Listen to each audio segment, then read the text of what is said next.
Assalamualaikum warahmatullahi wabarakatuh.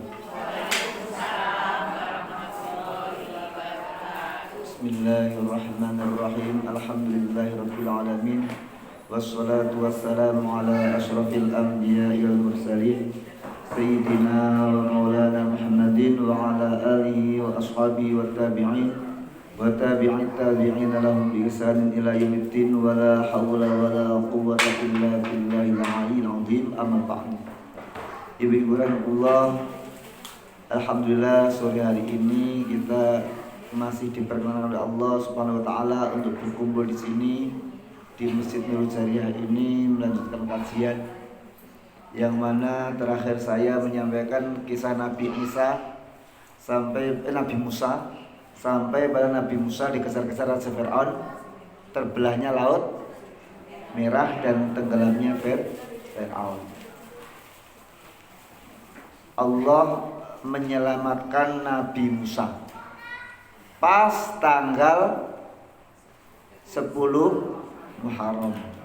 Maka kemudian orang Yahudi kalau 10 Muharram itu puasa. Nabi tanya, kenapa kok puasa? Karena kami mensyukuri selamatnya Nabi Musa dari kejaran Fir'aun. Lalu Rasul bersabda, aku lebih berhak untuk mensyukuri. Kalau umurku panjang, besok aku akan puasa. Dan Nabi sudah wafat sebelum 10 Muharram berikutnya. Namanya sunnah hamiyah, yaitu apa yang tidak dikerjakan Nabi tapi jadi cita-cita Nabi. Karena orang Yahudi tanggal 10 puasa, maka orang Islam agar berbeda tambah 1 hari, yaitu tanggal 9 Tas'a. Lu dilalahnya Ustadz, tanggal 9 pas libur ente-entean. Tanggal 10 yaudah tambah tanggal 11 biar beda dengan orang Yahudi. Dah selesai selamatnya Nabi Musa.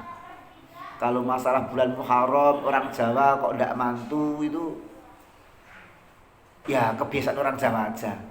Ndak ada hukum syariat yang melarang suro-suro mantu oleh orang leh. Malah ndak ada saingannya karena yang lain tidak berani.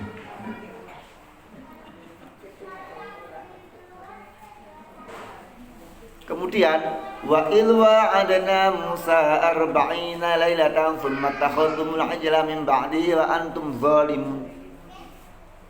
Kemudian Allah itu memerintahkan Nabi Musa untuk berkholwat. Lamanya 40 hari. 40 hari. Berkholwat menyendiri di Bukit Tur Sina. Tur itu sebenarnya sudah Bukit Sinai. Kalau kita baca Atin, Watini Wazaitun. Nah, itulah Bukit Sinai sama. Bukit Son'a. Bukit Sina. Lamanya 40 hari. Umat dipasrahkan kepada Nabi Harun. Nabi Harun itu saudaranya Nabi Musa. Baru ditinggal 40 hari, itu umat Nabi Musa sudah pada menyeleweng. Lagi 40 dino loh ditinggal. Nyelewengnya tidak tanggung-tanggung. Musyrik, menyembah patung anak sapi. Ijel itu pedet, orang saya bilang anak sapi. Lah ini begini ceritanya. Ada dua Musa. Yang satu Musa namanya Musa Samiri. Musa juga dia namanya. Itu momongane malaikat Jibril. Ndak tanggung-tanggung nih. Sing ngomong malaikat Jibril. Sing ngajari malaikat Jibril. Yang satu Nabi Musa alaihissalam salam. Itu hidupnya di lingkungan istana Fir'aun. Tapi namanya hidayah, ya Allah. Musa Samiri yang muridnya malaikat Jibril kuwi malah menjadi pelopor kemusyrikan. Bikin patung anak sapi, yo apik patunge. Wis ampuh iku patunge iso muni. Lalu disembah banyak orang. Nabi Harun melarang tapi gak digagas, gak direwes. Kaum takutnya Nabi Musa kok ndak takut sama Nabi Harun. Jadi kadang gitu.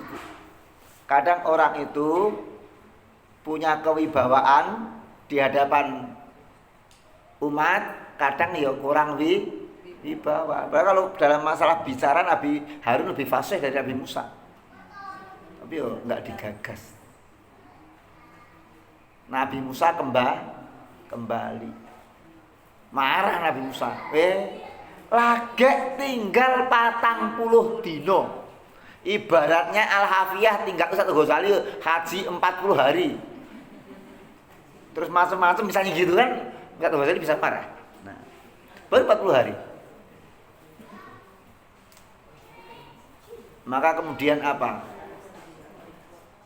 Jatuh hukuman. Wa idh qala Musa liqaumihi ya qaumi innakum zalamtum anfusakum bittikhadikum ijla fatubu ila barikum faqtulu anfusakum dzalikum khairul lakum inda barikum fataba alaikum innahu tawwabur rahim. Kaumku, kalian telah berbuat zalim karena menjadikan patung anak sapi ini sebagai sembahan. Hukumannya tidak tanggung-tanggung. 1. Fatubu ila barikum, tobato marang Allah. 2. Faqtulu anfusakum, yang tidak menyembah patung anak sapi diperintahkan untuk membunuh mereka yang menyembah patung anak sapi. Hukumannya eksekusi, hukuman mati. Faqtulu anfusakum dzalikum khairul lakum inda barikum, itu adalah lebih baik bagi kalian menurut Tuhan kalian. Maka tadi yang tidak berbuat syirik tidak sah, suruh membunuh yang syirik, yang nyembah anak sapi. Ya berat itu. Ya kalau yang dibunuh itu orang lain, kalau pas keluarganya, kalau pas anaknya, pas misalnya istrinya misalnya, ya berat. Memang syariat zaman dulu itu ya lumayan. Kita udah umat Nabi Muhammad, syariatnya udah mudah. Kemudian orang Bani Israil itu ya penasaran, pengen lihat Tuhan. Wa idza qultum ya Musa lan nu'mina laka hatta narallaha jahratan fa akhadtum sa'iqatu antum tanzurun. Nabi Musa, kami ingin melihat Allah cetha welo-welo nggo mripat. Kaya ngapa sih? Pingin lihat Tuhan. Mana sih? Penasaran. Kok nyembah, kok ora ketok. Fa akhadhatkum sa'iqah. Langsung samber mbledek. Mati. Tsumma ba'atsnakum min ba'di mautikum la'allakum tashkurun. Bar mati sambar bedek, Allah bangkitkan lagi, Allah hidupkan lagi. Biar apa? Biar bersyukur. Wis ngono ya, gak kapok-kapok Bani Israel iki. Ndak kapok-kapok. Minta apa? Minta makanan turun dari langit. Jual makanan. Lalu Allah turunkan yang namanya manna dan salwa. Kayak mujizat nopo ya. Sira kapok-kapok. Lalu mereka masuk ke Baitul Maqdis. Wa idza qulna dukhulu hadhil qaryata faqul minha haditsuma. Suruh masuk, membungkuk, menunduk, makan sak karpe. Nah, wis penak. Ngono isih kurang trimo meneh. Apa? Ndak ada air. Wa idzistasqa Musa liqaumi faqulna idrib bi asqal hajar. Allah perintahkan Nabi Musa memukul batu. Kemudian dari batu itu muncul 12 mata air. Wes luas lebu. Wes seneng-seneng. Ngono ya isih masih kurang puas. Iki Bani Israel. Apa-apa kuwi kurang wae. Wa idz qultum ya Musa lan nasbiru ala ta'am wahidin faqul lana rabbaka yukhrij lana mimma tunbitu al-ardu min baqliha wa qithaiha wa fumiha wa tasya wa suliha. Ya Musa, kami tidak puas kalau makanan hanya satu macam. Minta lagi. Dari apa itu? Bumi, ono mentimun, ono bawang, ono kacang adas. Terus yudak puas-puasnya. Ibu rahmatullah. Umat Nabi Musa itu punya larangan, yaitu kalau hari Sabat hari Sabtu tidak boleh berburu, tidak boleh mencari ikan, tidak boleh berburu, tidak boleh mencari ikan. Tapi sayangnya ikan itu banyaknya pas hari Sabtu.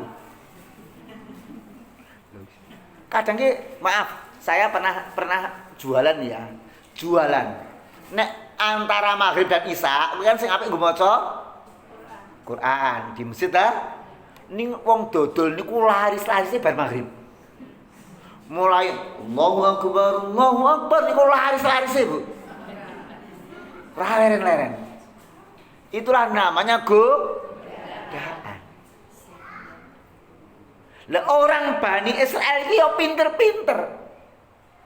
Ndak boleh cari ikan hari Sabtu. Yo ndak cari Sabtu lah. Jumat saja pasang perangkapnya. Perangkap dipasang Jumat, jaring-jaringi ngono, minggunya jikuk. Aku kan seturah ngopo-ngopo. Iku namanya ngakali hukumnya Gusti Allah. Ya Allah. Jan wong pinter sing sok ngakali nek Bu Ani tahu betul ini. Sing sok ngakali hukum itu sing ahli dalam hal hukum. Nek ahli ndak bisa. Kata Pak Profesor Mahfud MD kae, mau hukum yang mana? Ada pasalnya kok, ndak ada bisa dibuatkan. Wah ini. Wong pinter-pinter lho. Wong pinter-pinter yo ngakali hukum. Gimana caranya bisa dapat ikan banyak? Tapi ndak cari hari Sabtu, ya udah. Jumatnya pasang jaring, Minggunya diambil ikannya. Kalau katanya Sabtu aku nggak ngopo. Seperti orang tidak mau bayar zakat. Ada orang malas bayar zakat. Kan zakat itu harus setahun dong ya. Punya kambing 40. Misalnya 40 itu punyanya terhitung 40 pada tanggal 10 Muharram tahun 1444. Maka 10 Muharram 1445 kan sudah kena zakat wajib itu. Sebelum itu kambingnya dikasih anaknya. Kan tidak wajib, belum ada 1 tahun. Anaknya juga tidak wajib, baru menerima kambing 2 hari. Setelah petugas zakat pergi, nanti kambingnya diminta lagi. Nah, dalam fikih orang tua ngasih anak itu boleh diminta kembali. Mana kambingnya? Itu namanya ngakali hukum. Ngakali hukum itu tidak boleh. Pengantin baru, Sya'ban jadi pengantin, Ramadan tidak tahan. Kebetulan bapak dari Madura, ibu dari Lampung, karek milih mulih yang Madura pada Lampung. Nanti di perjalanan kan musafir. Musafir kan boleh tidak? Itu namanya ngakali hukum. Jangan, itu pinter-pinternya Bani Israel gitu. Walaqad alimtumul ladina tadaw minkum fi sabti faqulna lahum kunu qiradatan khasiin. Lalu Allah berfirman, kunu qiradatan khasiin. Jadilah kalian kera yang hina dina. Qiradah itu munyuk. Khosiin itu hina. Bukan khosiin loh ya. Kalau khosiin orang-orang khusyuk. Kalau khosiin hina. Maka jangan sampai salah baca ayat. Karena kalau baca ayat salah itu nanti jadi beda artinya. Qad aflahal mu'minun alladzina hum fi sholatihim, harusnya khosyi'un tapi khosiun. Orang yang dalam sholatnya hina, salah karena salah baca. Jadi kera yang hina dina. Para ulama beda pendapat. Apakah jadi kera itu betul-betul kera atau hanya tingkah lakunya seperti kera? Tapi andai kata jadi kera beneran, itu sudah musnah, tidak beranak pinak. Jadi kera yang digembiroloko itu ya bener-bener kera. Bukan jadi jadian. Memang kera. Anaknya kera. Manusia anaknya manusia. Oh, anaknya kera gimana? Manusianya manusia kok. Kok katanya teori evolusi. Lain. Ngayalnya Bani Israel. Jadi Nabi Musa itu memang udah umek warak diayeli. Makanya karena beliau itu umek warak diayeli, itu kemudian membuat pribadinya ya maaf untuk ngeyel. Contohnya kalau ibu ingat peristiwa Isra Mi'raj, Nabi suruh sholat berapa kali? 50 kali. Turun ketemu dengan siapa? Nabi Musa. Yang usul minta diperingan siapa? Nabi Musa. Kalau Nabi Ibrahim kok enggak Nabi Ibrahim ya? Enggak, karena Nabi Ibrahim kalau ngapa-ngapa namanya sami'na wa ata'na. Nabi Musa pengalaman dari Nabi dieli bendino. Iki mesti umat ini iki bakal ngeyel iki minta keringanan saja. Dari 50 akhirnya jadi 5. Ya wes sebenarnya Nabi Musa suruh ngeyel lagi. Nek iso siji wae. Nek iso siji wae. Karena apa? Ya karena dulu pengalaman di Eli. Maka Bu, orang itu sering berbicara karena berdasar pengalaman. Contoh gini, ada orang anaknya itu sukses. Ibunya didik dengan disiplin, keras. jam segini lepas HP. Nah, akhirnya apa? Dia cerita, anakku sukses karena aku disiplin. Yang satu lagi, anaknya sukses, ibunya itu halus. Nah, gini ya. Akhirnya apa? Kata yang satu tadi, aku sukses karena ibuku halus. Lah petuk sing ibuke keras anake banggel. Enten mboten? Yo eneng. Wah, anake dikerasi, Ibu. Oh, kerasi apa anakku kerasi malah wani kok. Ada lagi anak ibunya halus, anaknya melonjak. Ada tak? Makanya teori pendidikan itu mesti tidak ada finalnya. Masing-masing punya pendapat yang berbeda karena memang pengalamannya berbeda. Makanya jadi kurikulum ini kemudian gonta-ganti. 84 CBSA, catat buku sampai habis. Kemudian KTSP, kemudian Kurtilas, kurikulum tidak jelas. 2013 gitu loh, 2013. Sekarang kurikulum merdeka. Sekolah oleh Rayo. Lah, kurikulum ini ganti terus, itu tetap ada anak yang pinter, ada anak yang, karena tidak ada satu sistem yang pasti bisa dikerjakan semua orang. Nah, Nabi Musa gitu. Karena Nabi Musa itu pengalamannya itu diayali kaumnya banyak sekali, maka kemudian apa? Ibaratnya prediksinya engkau mati Nabi Muhammad ya ngail-ngail nek kon 50 ra kuat. Dikon minta diskon. Akhirnya sampai 5. Maka kata Nabi Muhammad, kata Rasulullah, Nabi Musa itu glegere, fisiknya itu gagah, serem, medeni, tapi hatinya halus, lembut pada umatku. Nyatanya gak tegel nek tiang al-hafiyah kon salat ping 50 sedina. Bayangkan sehari 24 jam, salatnya berapa kali? 50 kali, berarti 24 jam 50 kali, per jam 2 kali. Masak ceklek kompor Allahu Akbar, Allahu Akbar. Repot ini.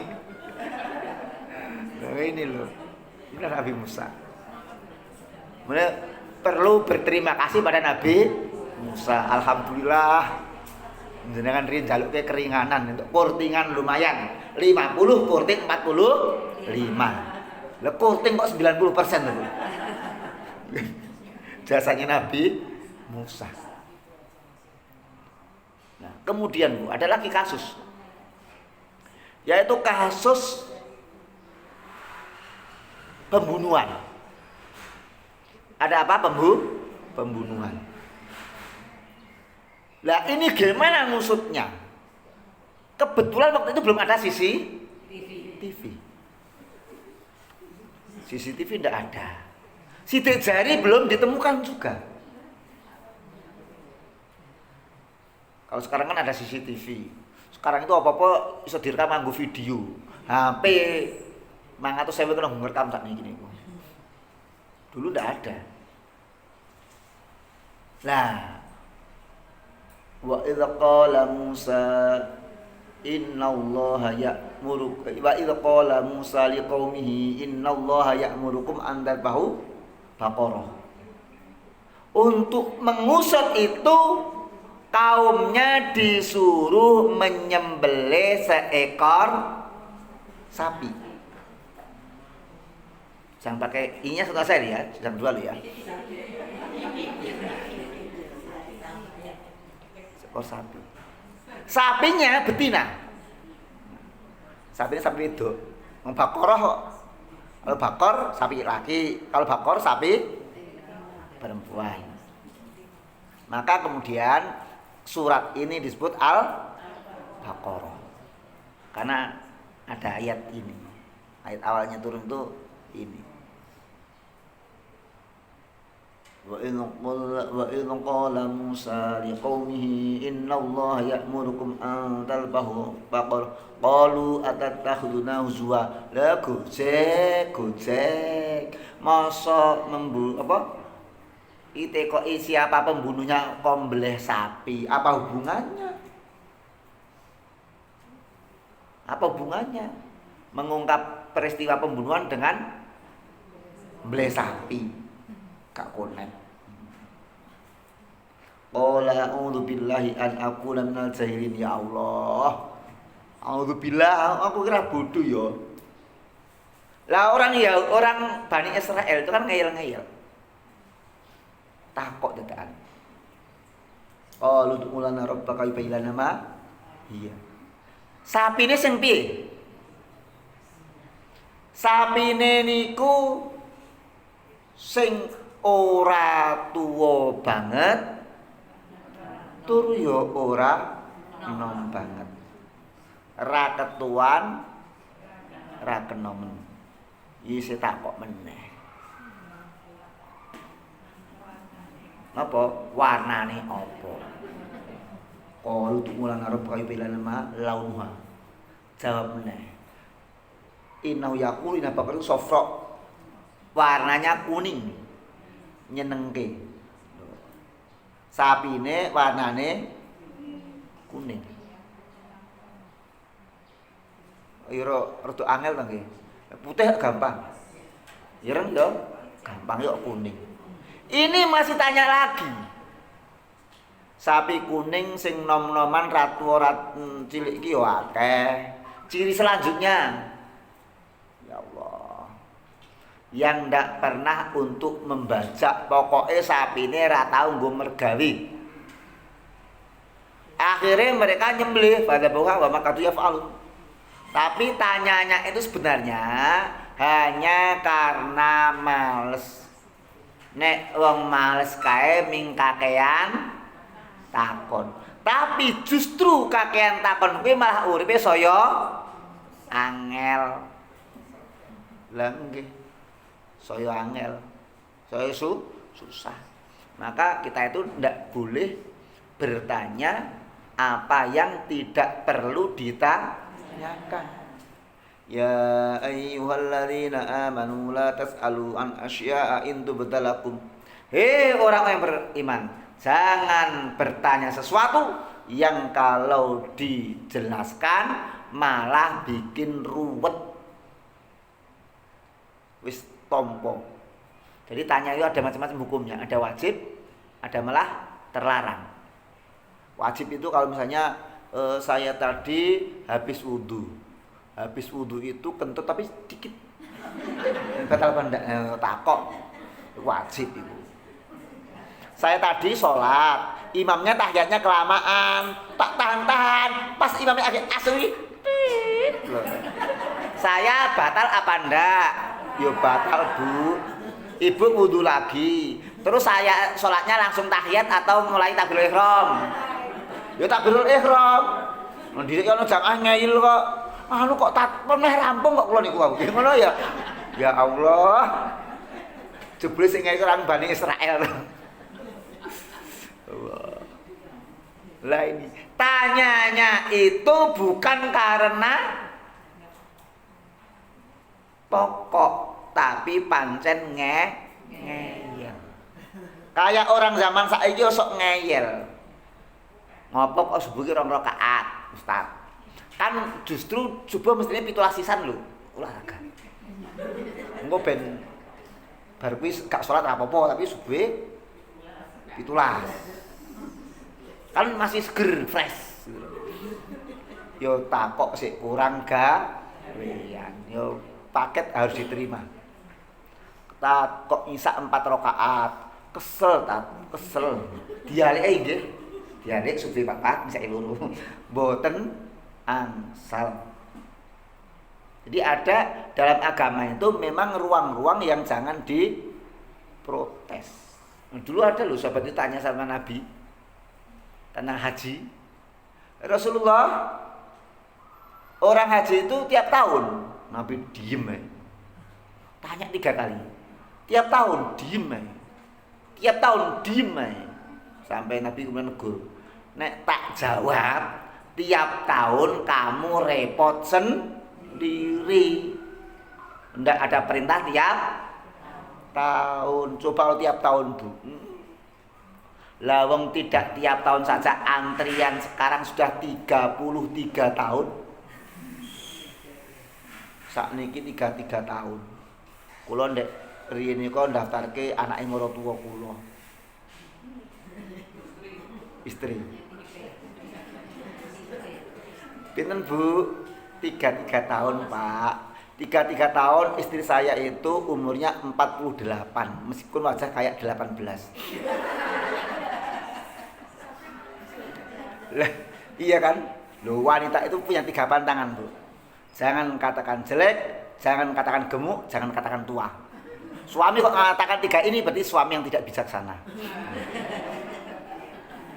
Wanita harus katakan 1 cantik, 2 masih muda, 3 langsing. Lho wong lanang kudu pinter. Kata guru saya, kalau kau tak punya wajah yang manis, milikilah mulut yang manis. 48 tambah 30, 3, 8 tambah 3, 1, 4 tambah 3, 7 tambah 1, 8, 81 tahun. Jadi kalau happy birthday to you, berangkat 81 tahun. Tapi Mas Is mendahului. Mas Is Roil ya wis ben dadi jatahe anak. Tapi minimal harus daftar. Ya gitu. Minimal sudah daftar. Kalau ditanya besok ini akhirat no, dhisik ra kaji ngopo? Kula iki pun daftarke. Kon ngenteni 33 tahun. Kek dilalae Mas Israel ya ora merubah absen. Gimana lagi? Jadi tanyanya Bani Israel itu karena apa? Karena memang mereka itu ngeyel. Jadi sakjane iki wegah kon kurban mbelih sapi iki wegah. Dilalah.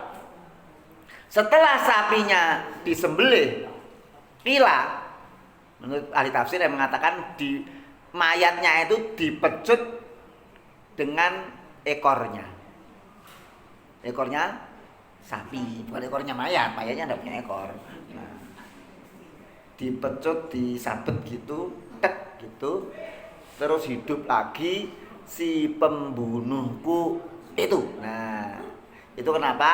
Karena orang tuanya kaya raya, dia anak tunggal.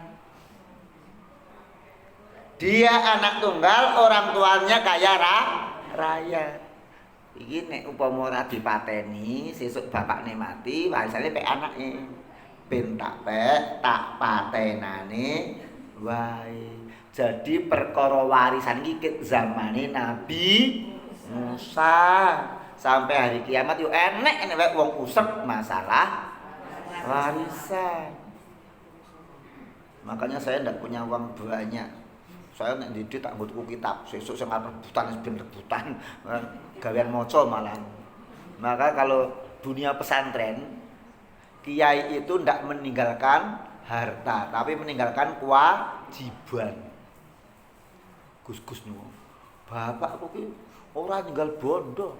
Pancen lemah akeh, jebule wis wakafan kabeh. Kono wakaf, kono wakaf, kono wakaf. Tinggali gawean. Kamu ngajar tafsir, kamu ngajar hadis, kamu ngajar tauhid, weh. Dadi anak kiai iki jebule entuk warisan gawean. Mulane akeh sing malah kadang maklar motor, apa mbuh. Di sini. Awalnya begitu. Ada kasus pembunuhan. Siapa yang membunuh? Tanya ke Nabi Musa, takon Nabi ini ngerti ayo. Yes, Nabi kok. Tadi. Solusinya gimana? CCTV-nya enggak ada. Sidik jari juga enggak, belum bisa ngecek. Ya udah. Suruh nyembelih seekor sapi betina tadi. Mayatnya bisa hidup lagi. Sok ngomong.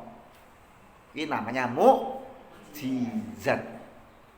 Jadi sesuatu yang yang di luar kebiasaan, luar biasa, yang dialami atau dilakukan oleh para nabi dan rasul. Yang kita tidak bisa. Ana wong mati mbeleh sapi gebuk buntute ya malah darene wong edan. Ngopo? Ben urip meneh ora iso. Kalau itu mukjizat. Ada lagi kisah Nabi Musa. Nabi Musa itu suatu ketika berkhutbah, pidato. Pas pidato ada orang tanya, ya Nabi Allah, man a'lam nas? Siapa orang yang paling pintar itu? Nabi Musa jawab, ana. I. Itu kalau wajar apa enggak? Sebenarnya wajar bagi seorang nabi. Tidak ada orang lain kok. Sepengetahuan dia. Tapi dalam pandangan Allah itu pelanggaran. Hei Musa, aku punya hamba yang lebih pintar dari kamu. Ya Allah, di mana dia? Dia ada di tempat bertemunya dua lautan. Suangel lagi. Alamatnya ra cetha. Bertemunya dua lautan ini lautan endi ora untuk keterangan. Cari di sana. Cirinya gimana? Kalau ada benda mati kena air di situ hidup lagi. Wangel meneh ini. Cari. Nabi Musa ditemani Nabi Yusa. Menurut cerita. Nah, ke laut. Yo nggo sangu iki berlayar. Sangu ini apa? Ikan. Iwak. Cari ning ndi yo saya. Nggih kirangan. Sak dalem. Inyong pencot. Lapar nih. Mana tadi ikannya? Aduh ya Allah, lupa saya. Apa? Nek kono urip ikan iki anu, kecipratan banyu urip meneh. Mensulat. Aduh. Ya kenapa? Ya di sana itu tempatnya, balik meneh. Lho ini ngaji, mau belajar dikasih tempat yang tidak jelas. Kira-kira ibu-ibu Al-Hafiyah kalau diundang pengajian tapi tidak ada tempat yang jelas itu gimana? Diundang pengajian. Penceramahnya tidak jelas, tempatnya juga tidak jelas, waktunya juga tidak jelas. Oh repot. Terima orang mangkat kok. Wong jelas ya angel kok ya. Wah, ketemu Nabi Khodir. Jadi kalau dalam bahasa Arab itu Khodir. Tapi dalam bahasa Indonesia dibaca Khidir. Banyak bahasa Arabnya itu sama orang Indonesia beda baca. Khodir di sini jadi Khidir. Ada lagi namanya Syekh Abdul Qadir Al-Jilani, di sini jadi Al-Jailani. Ada lagi Abu Nuwas, di sini jadi Abu Nawas. Lalu di sini ditulis tidak ada harokatnya kok. Sekarang turun-temurun salah baca. Nah, Nabi Khidir. Ini Arabnya Khodir. Namanya Balia sebenarnya itu. Nabi di lautan, bone banyu. Nabi Khidir, saya ingin berguru. Anda tidak bisa sabar. Insya Allah saya sabar. Mau guys, biasa diairi kaum mau. Insya Allah saya sabar. Baik. Syarat dan ketentuan berlaku. Apa syaratnya? Jok ngeyel, jok takok. Jangan ngeyel, jangan tanya. Oke, gampang. Ketoki. Bu, ketoki syaratnya gampang. Ning jok ngeyel, ojo takok. Nabi Musa dan Nabi Khidir naik perahu. Yuk, naik perahu yuk. Sampai di perjalanan perahunya dikampai, dibocori. Hei, ini gimana? Nanti kita tenggelam. Peraturan pertama sudah kau langgar. Sorry. Nah. Terus berjalan lagi, ketemu anak kecil. Langsung dibunuh sama Nabi Khidir. Protes Nabi Musa. Loh. Kok kau bunuh ini? Anak masih kecil gini, masih bersih gini. pelanggaran lagi. Yo sok maaf nggih, ngapunten. Jalan lagi. Lama-lama yo lapar. Dadi Nabi nggih lapar to, yo lapar. Wong Nabi juga yo ngrasa lapar. Luwe, yuk. Hari. Satu desa njaluk minta nyun makman, nyun daran. Ndak ada yang mau ngasih. Terus udah ada tembok mau runtuh sama Nabi Khidir, yuk dandani yuk. Selesai terus pergi. Lu kok ra njaluk upah? Wong medhit ki ya dimedhiti genti. Lha gitu. Biasanya wong medhit dimedhiti genti. Kowe aku lara atilik, kowe lara aku ya ora tilik. Kowe aku mantu ra nyumbang, kowe mantu ya aku ora nyumbang. Wes dah 3 kasus kau gagal. Ini loh ya. Yang pertama tadi kapal itu milik orang miskin. Itu kalau di sana itu ada bajak laut. Dia ngerampasi semua kapal. Maka aku rusak, aku bocorin. Biar apa? Biar tidak dirampok gitu loh. Nek cara ilmu fisikane pakai rumus Archimedes, kalau kapal dilubangi itu nanti akan tenggelam. Maka Nabi Musa berarti semuanya logis. Kan gitu kalau Archimedes kan gitu. Nanti airnya masuk sehingga berat kapal melebihi berat air yang dipindahkan, kapalnya tenggelam. Tapi kalau menurut ilmu hakikat, kapal itu asal oleh Allah tidak diizinkan tenggelam, ya tetap tidak tenggelam. Loh, di luar nalar. Ini sebenarnya pengalaman Nabi Musa ketika masih bayi.